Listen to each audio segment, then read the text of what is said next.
Assalamualaikum warahmatullahi wabarakatuh.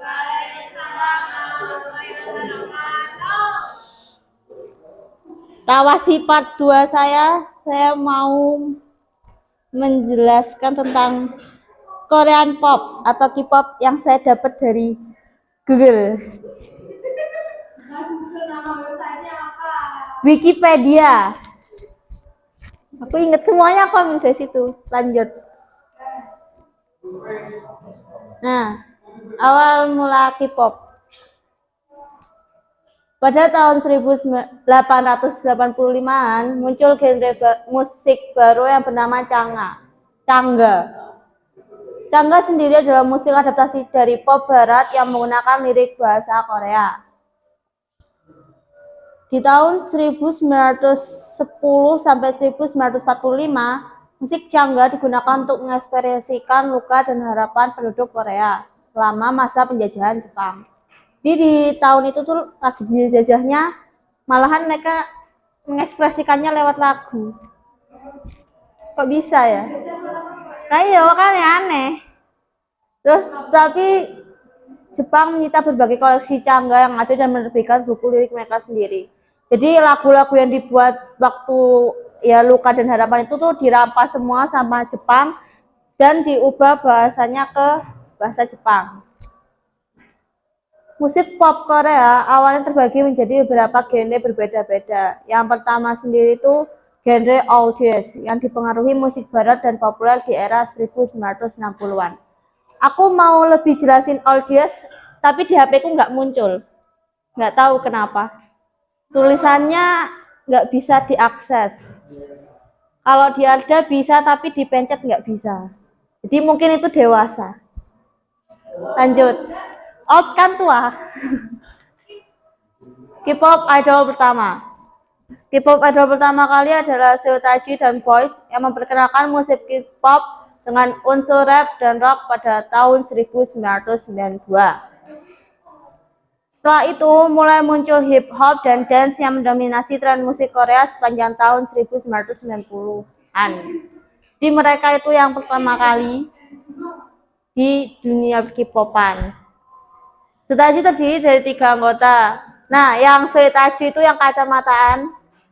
Yang Hyun Suk itu yang gini tuh sih.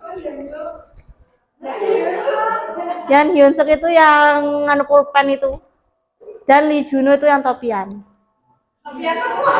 Yo, ungu, topi ungu. Topi ungu itu loh. Lanjut. Apa saja genre musik K-pop? K-pop adalah sebuah genre musik yang terdiri dari pop, dance, electropop, hip hop, R&B, dan electronic musik. Nah itu aku nggak tahu bedanya apa. Ya, hanya, aduh, panjang kalau dijelasin. 5 agensi paling terkenal di K-pop. Yang pertama HYBE, kedua SM, HYBE, lo emang udah HYBE. HYBE, kedua SM, ketiga JYP, keempat YG, kelima Cube. Ya, aku bacanya YG ya, YG. Aku anak Indonesia, YG.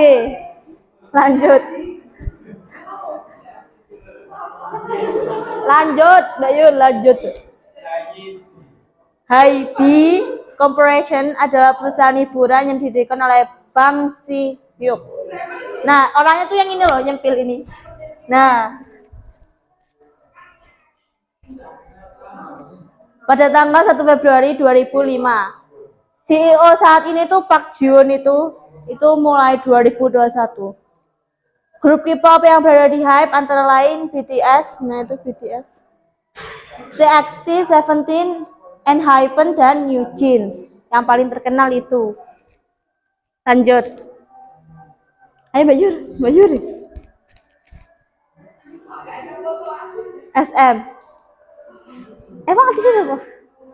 Yo, engkau tak tambah JPN City. SM Entertainment adalah perusahaan pertama di industri ini yang memperkenalkan pelatihan, produksi, dan manajemen yang sistematis.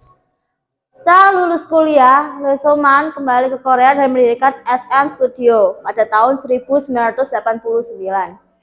Bisnis ini mengubah namanya menjadi SM Entertainment dan menyiapkan dana modalnya pada 14 Februari 1995 dengan Jung Hae-ik sebagai CEO. Di CEO pertama itu Jung Hae-ik. Aku juga nggak tahu orangnya yang mana. Sejak 31 Maret 2023 lalu, Chol Hyuk Jang ditunjuk sebagai CEO baru setelah hampir 1 tahun menjadi CFO, Chief Financial Officer. Ada 3 kantor cabang di luar Korea Selatan. Yang pertama di Jepang, yaitu di Tokyo. Kedua di Amerika, di California, dan di Indonesia itu di Jakarta Selatan. SM adalah rumah bagi K-pop ternama seperti yang paling tua itu Super Junior, aespa, EXO, Red Velvet, NCT, dan Shine. Itu yang paling ini yang saya masukkan yang saya tahu-tahu aja. Ya aku gak kenal yuk, ikut lanjut. Yang ketiga, JYP. Didirikan pada 25 April 1997 oleh Park Jin Young, itu yang benar. Artis-artis yang berada di bawah naungan JYP termasuk 2PM, Twice, itu bacanya apa? NMIXX, ITZY, Day6, Stray Kids, dan Boy Story. Aku nggak ada yang tahu kecuali Twice. Aku cuma taunya Twice. 2PM itu sing main King The Land kalau nggak salah, bener nggak? Itu gedungnya yang ini, oh yang itu. Nah, YG didirikan oleh mantan anggota Seo Taiji yang tadi pegang pulpen.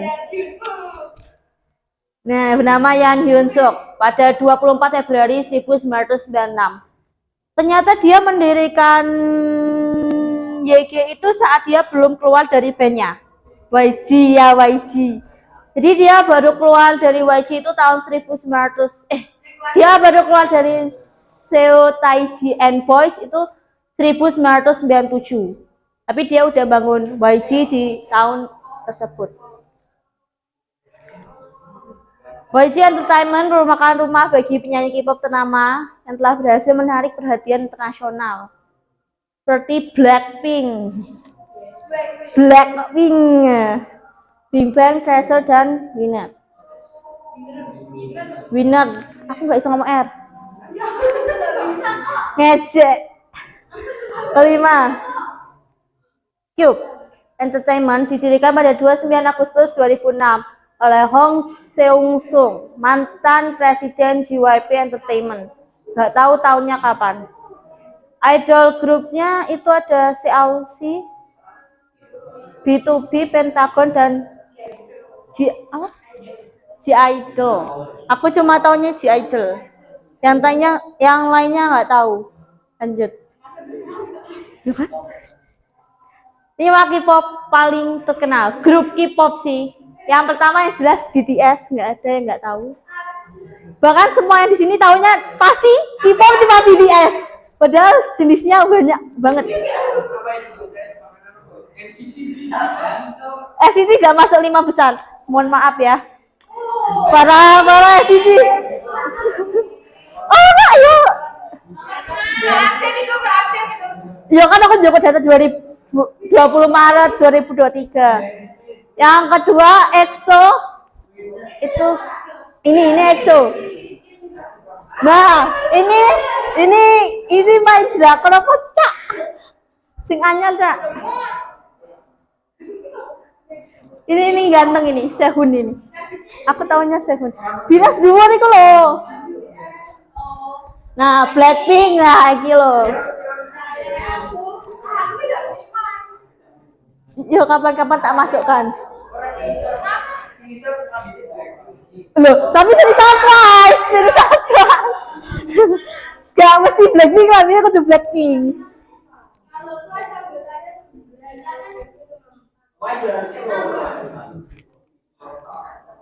Nah, terus yang tengah itu GOT7.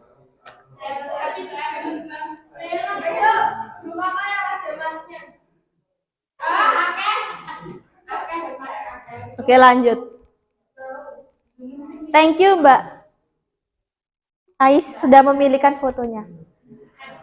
Persyaratan untuk menjadi K-pop idol.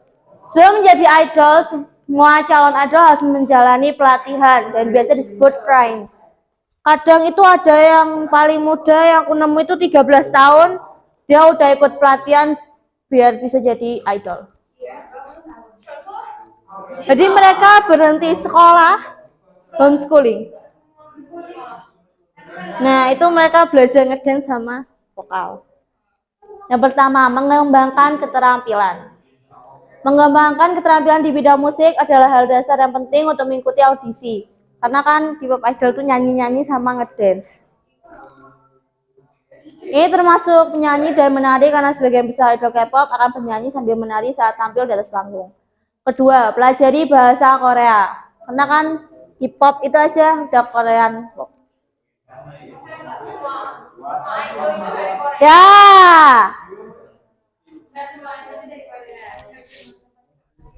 Yang ketiga, jaga kepribadian.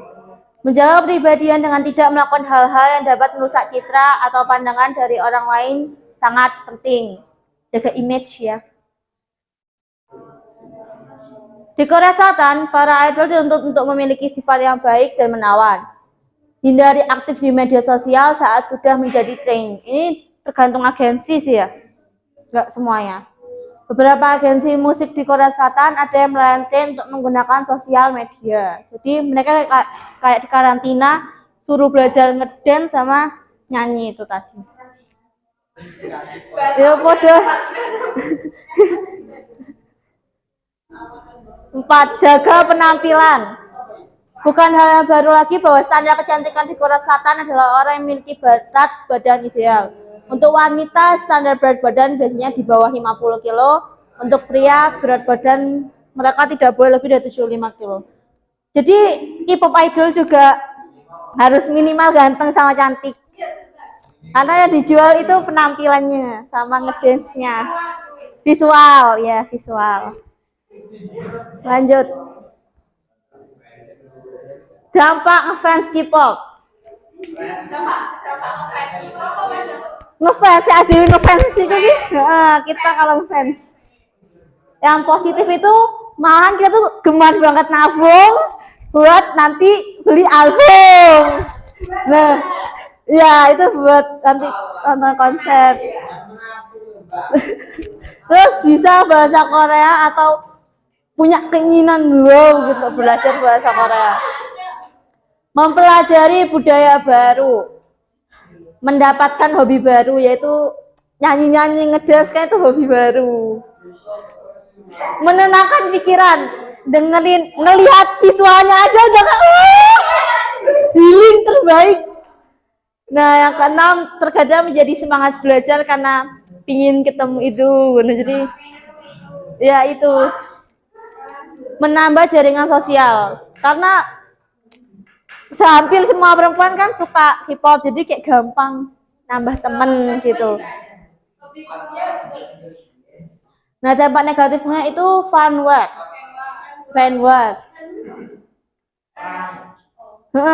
Jadi kayak terlalu berlebihan itu loh. Nah, itu bullying. Jadi kadang karena beda bias, habis itu kayak malah ngebully. Kan kok malah bias ini gitu. Tidak ingat waktu. Jadi kalau udah nyanyi-nyanyi kadang Mbak Ais itu sampai malam. Jadi nggak inget kalau tetangga itu tua-tua. Keempat, boros. Jadi meskipun gimana menabung kadang juga boros. Itu kafe kecuali sing. Terus sifat konsumtif. Jadi semua kalau orang-orang kaya kalau lihat biasanya itu pakai sesuatu barang itu mereka pingin juga memakainya. Mengikuti gaya berpakaian idol. Ada kan gayanya itu solehot, jadi nggak boleh diikuti kalau di Islam ya. Ya boleh tapi anak sing nih. Menjadi lupa budaya sendiri. Ini kalau udah bener-bener keterlaluan sih. Ngefansnya kayak sampai ya lupa Tuhan.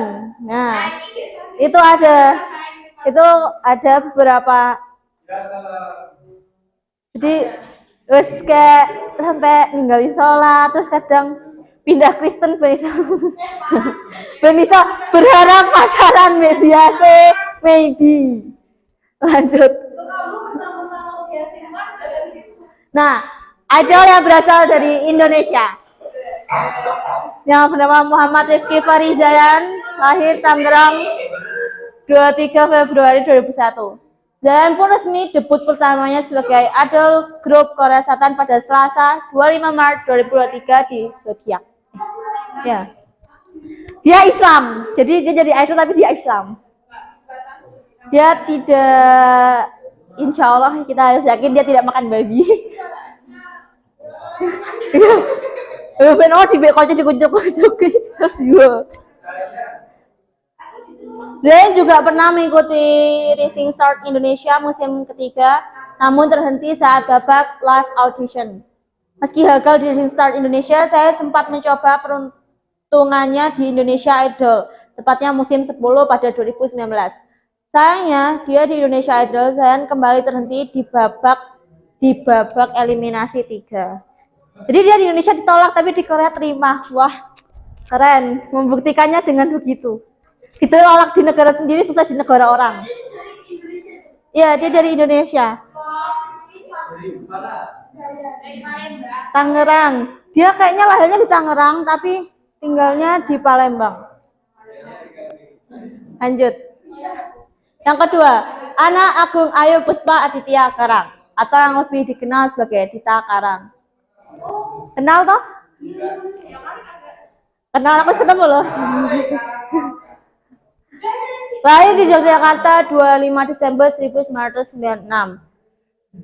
Setelah lulus SMA, Dita menimba ilmu di Akademi Drama dan Musik Amerika. Dia menyelesaikan kuliahnya pada tahun 2017.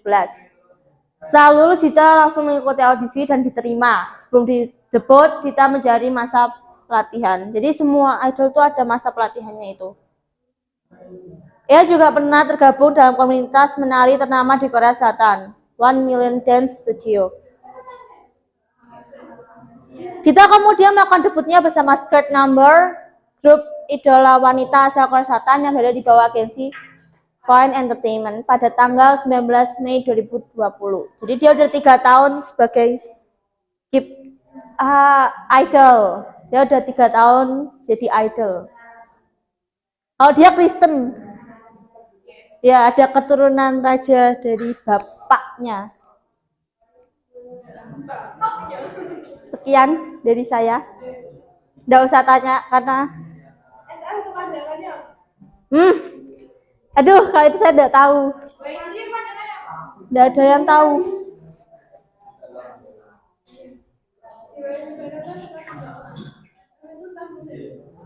Apa?